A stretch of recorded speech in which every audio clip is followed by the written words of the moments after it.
Tony. He's Mike. And today we're going to talk about a movie you've probably never heard of because I hadn't heard of it and Mike hadn't heard of it, but we found it because in our pursuit of a scholarly analysis of the films of Tom Fridley, we found this one on an IMDb page. But yet, there was no Tom Fridley to be had. But we watched it anyway, and seeing as it did have the guy from Christine in it, we watched 1986's Dangerously Close. At Vista High, in the name of justice, some students are getting away with murder. He's searching for answers. It's getting out of hand. What, Brian? What's happening? Now he's getting close. Let's teach him a little lesson.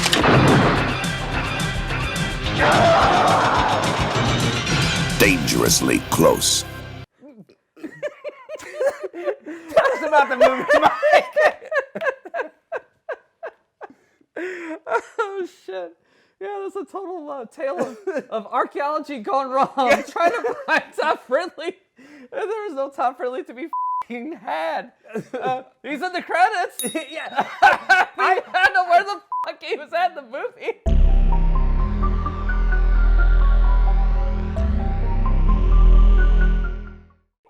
I watched this movie, and I'm like, I got my radar on, man. I'm like keyed in. I'm like paying attention to every frame in this movie, which is a lot harder than it sounds.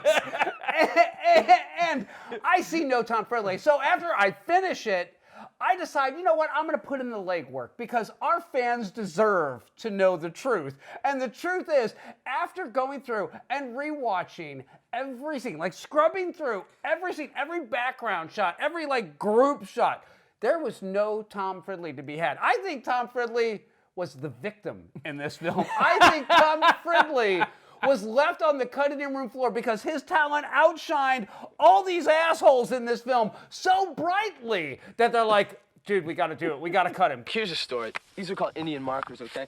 Let's just say you have a chief, right?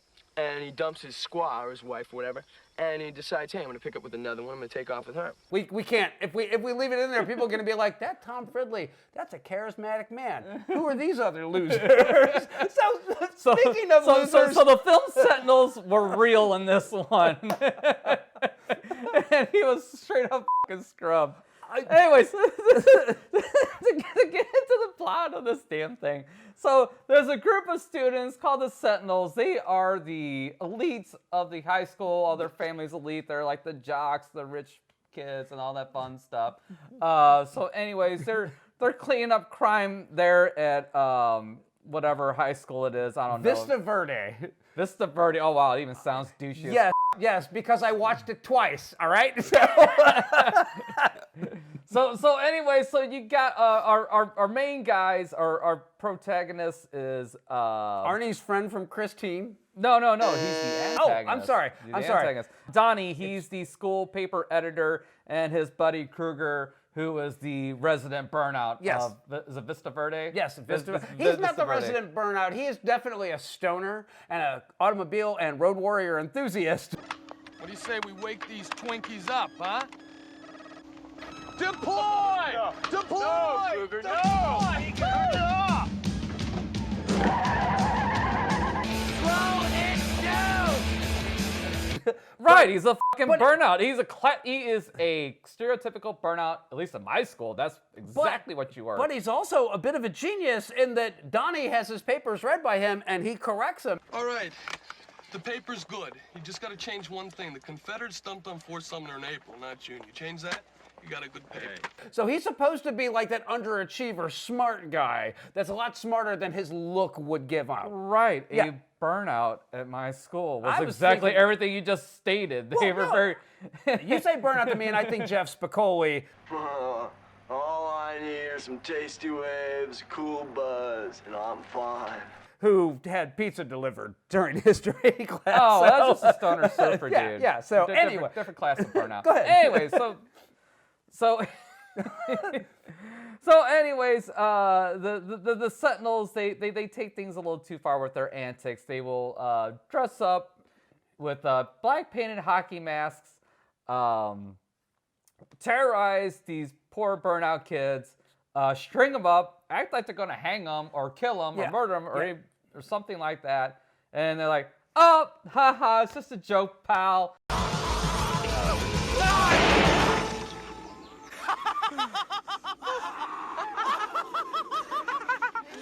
I'll see you at school tomorrow. And it goes too far multiple times, and then it kicks off, and the first guy, Martin, whatever his name is, anyway, they actually wind up killing him, and not accidentally. It's Well, not as a group. no, just one of them. Just one.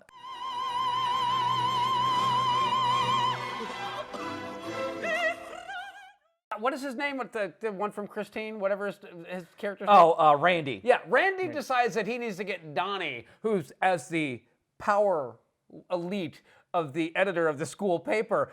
But I think to call the Sentinels a vigilante organization that borders on fascism, it's a little extreme. Don't you think so, Ms. Hoffman? That's what the editorial was about, Randy. Our problems with you and your friends. You mean your problems, don't you?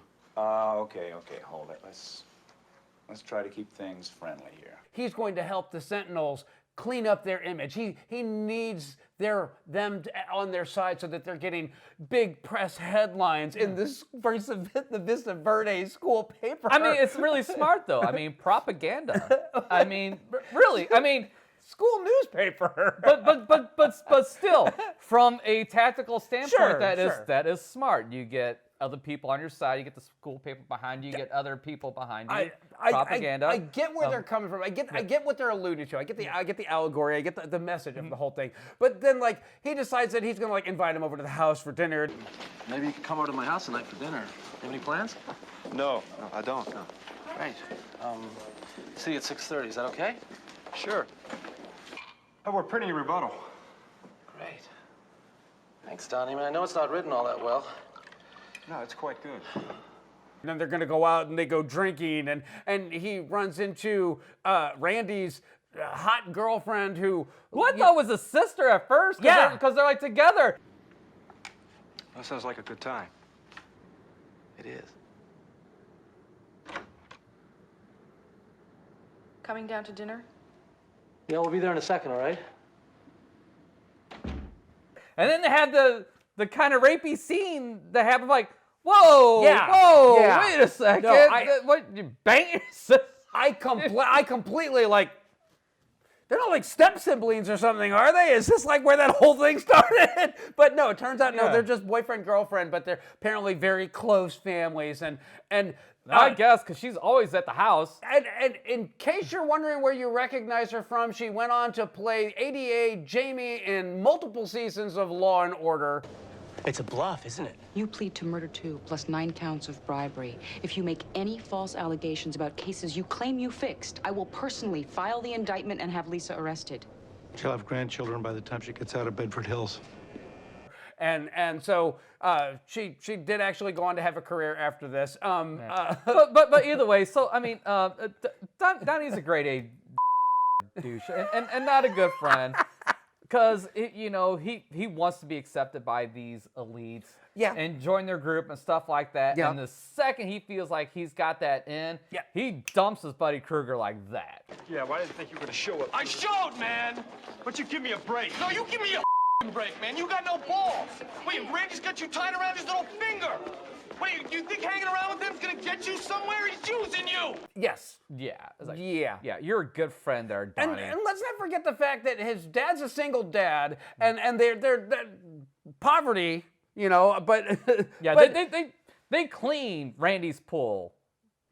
Well, that and they can't afford to fix the truck, and so there's all kinds of stuff going on, and he's a complete douche to his dad at the same time, multiple times throughout the course of this. And then he's got a big poster hanging in his hallway / bedroom, wherever, that just has poverty sucks and some posh douchebag on a Triumph or an MG. It's ugh. I get where they're going with it. I understand it, but it's so heavy-handed. No, I gotta get this damn fish a bigger ball. Yeah. Oh yeah, it's way heavy-handed. Funny thing is, there's a movie almost identical to this that came out the exact same year called Brotherhood of Justice with Keanu Reeves, Lori Loughlin, is that how you pronounce her name? Yeah. And Kiefer Sutherland. It looks more like a direct-to-TV thing. Yeah, made for TV. Yeah, because the production is good and stuff like that. You care a little more about those people? Keanu Reeves plays John Stockwell's character in this, Randy, the head of the terrorist group, the Sentinels. But he realizes that they're going too far and then what they're doing is wrong, and he tries to make amends and stop shit, even though he knows that he's going to lose his love interest and his buddies over it. So in that regard, that story is much better and much more relatable than this one. Yeah. But the production values suck on it. So, well, finish up the plot. So. Okay. So to finish off the plot, so Kruger ends up missing. Xander, wait up! Hey, you seen Kruger around? And so Donnie thinks that Randy and his group are behind it, and they kind of were. Because they're the reason why he's got a flat tire. They strung him up in the... But here, we'll get to that in a second. So anyway, so they got to stop him. And so he exposes the ring and stuff like that. And they think that in the end that really is he the teacher. principal? Yeah, he's the teacher that kind of runs that... What the is going on here?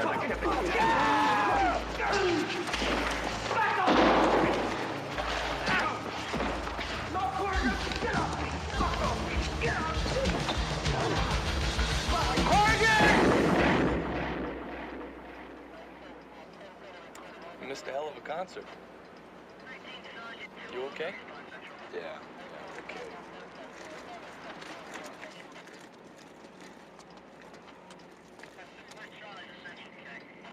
Because generally when you have a club like that in school, you have a teacher who sponsors it. Yeah. And they're kind of like the go-to for like any sort of thing. And they show that several times throughout the film, but it's like he's cut out to be the ringleader and he's the one that's leading them all astray. Yeah. And he is, but he's not. But he's not the murderer. Yeah. That's, yeah. So, Big reveal at the end is Randy's the murderer, but he doesn't get caught because the teacher's framed for it. And you realize it because at the very end, there's a scene of the dash of the Corvette playing the symphonic music. Well, if you're paying attention at the beginning of this, they actually show like the rim of the car. You can clearly tell it's a Corvette. Yeah. So, You gotta be a fucking idiot not to realize that Randy's the murderer through this whole thing. So had there been some Tom Fridley action in this, there would have been 2 alums in this from Friday the 13th Part 6, because Tom Matthews is Brian, who's the buddy of Randy in this one. But no, we didn't get that. So even this was halfway decent movie, which is not. No. The fact there's no Tom Fridley, this is automatic disqualification and a not a recommend. So you, movie. but in our pursuit of the absolute truth of Tom Fridley, this movie is it's boring. It's dumb. It's insultingly dumb. It's slow. It's painfully bad. And here's a question I gotta ask for you. You have 5 dudes that are videotaping the stuff that they're doing. Yeah, why? Yeah, this is not the age of cell phones. This is the age of like the giant VHS camcorder that you had to sit on your shoulder. What is the point of like basically creating evidence for the assaults that you're performing on fellow students? How's that going to work out for you? Not well, unless you plan on incriminating your sponsor. They might try to tie us in. Well, then we're just going to have to turn the police around and point them in another direction, aren't we? Well... There's that, but I'm sure that was not why they did it or whatever. Then we have the one guy that finally like has that like, you know, oh no, I think we're doing this wrong. We've gone too far with it. Things that were never supposed to happen. People are being forced out. Check the files, man. The transfer rate isn't exactly at a low point. And then naturally he's got to wind up getting killed by the other Sentinels, and then we have God, who was no, he gets murdered by Randy because the other guys don't know what the hell happened to Brian. What happened to Brian? He's gone. Who's the big meathead? The one that like flies into a rage in the Ripper. bar scene. Ripper, yes, thank you. Okay, on 3, ready? Yeah. And 1, and 2, and 3. What a great name. The guy that eats too much Mexican food and farts when everywhere. He's the Ripper. His character is quite possibly the dumbest teenage character I've ever seen in any movie in my life, including ones that are supposed to be dumb. Hey! Apple! Ripper! Like legitimately, his character is awful, and like I recognize the actor. I know he's been in a ton of '80s stuff and a ton of '90s direct-to-video stuff, but he's like so young in this. No, he's like 30 trying to act like he's fucking 18. Yes, they're all no. This is the oldest looking group of high schoolers I've ever seen in my life. And remember this, John Stockwell? Yeah. He was in Christine in '78. This is almost a decade. Christine's not 78. No. Christine's like 83. Okay, 80. Well, it's still half a decade later, and he's still playing high school. A decade later, it's 86. Well, yeah. Get your timeline 3 years. right. I'm sorry. Jesus Christ. I And Christine was by the way, younger like than that. 1986, 87, he's in Top Gun as Cougar. Well, yeah, the washout pilot. but- He's playing a high school student in one, So- and then he's a fighter pilot in the very next movie. So he was hang on. We got notes. He left high school. Oh wait, Christine is 83. 83. Okay. Okay. 83. So So 3 3 years years later. Okay. All right. Well, Yeah. I thought actually I just lumped Christine in with the early Stephen King movies that were good. Then we had that suckfest in the middle of the '80s, like Children of the Corn and all that crap. He had about a 10-year run. He had from 78 to 87. But so who's the guy that plays Donnie in this? Because I recognize him, but It doesn't. It's J. Eddie Peck. I don't know. He's so insignificant. I didn't even bother reading his fucking name at the beginning. All right. Because it doesn't matter. These are quick and dirties. This movie doesn't deserve our fucking time. The only reason why it's even in here is because Tom Fridley. This is great. I remember you said you did. We were promised Tom Fridley. It did not deliver. Period. End of story. I got nothing else to say. I'm just going to say this movie is terrible. It's on Amazon Prime. Don't. I would like 90 minutes of my life back, and I have a very high threshold for painfully bad movies, but this movie nearly broke me. If we weren't doing a review on this, no way would I have finished this film. It is legitimately, it's not even funny bad, it's pathetic bad. And it's obvious that they had money when they made this. No, the production values are there. And yet the script is terrible, the directing is terrible, the performances are terrible. No. Like, I'm legitimately stunned that the girl went on to have a career after this, because if this was on her resume, someone must have overlooked this one or confused it with a better movie, because if I saw someone's name attached to this, I'd be all like, you can't work here. I mean, I'm sorry, sir, this is a Wendy's. Carrie Lowell's hot, though. I mean, she is. That woman is gorgeous. But this movie is so bad that it still doesn't make this movie worth watching. Oh no, absolutely not. Absolutely not. No. The best actor in this movie is Bradford Bancroft as Kruger. Yeah, that's there. You go. All So right. Wait, I've talked enough about this. I'm done. We will see you next time.